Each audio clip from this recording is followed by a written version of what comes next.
Մեծ Խանչալի գյուղում մի յուրահատուկ իրադարձության ականատեսը եղանք։ Հարությունյանների տան տանիքին Արագիլն իր բույնն էր կառուցում։ Սա ոչ միայն գեղեցիկ տեսարան է, այլև բարի նշան հավատարիմ այս ընտանիքին։ Չէ՞ որ Արագիլներն ընտրում են այն վայրը, որտեղ կա խաղաղություն եւ ջերմություն։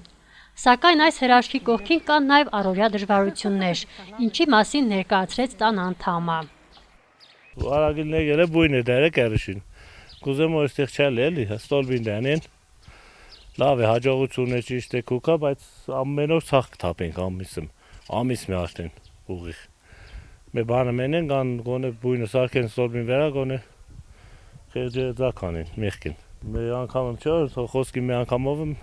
վերջանայիկ տարիներով դանել յանես բուն արդեն 3-4 տարի է դարած է։ Անամ կայնան ձեռնարկե, թող ձեռնարկեն սարքեն բույնը չսարքեսնեն կա մեղքին։ Եթե հա փետն բանում հարմարսնեն զայնեն էլեկտրիկին հարմարսնեն բունը դանեն հոն դանեն կամինգ շեգը չի թողնել դանեն։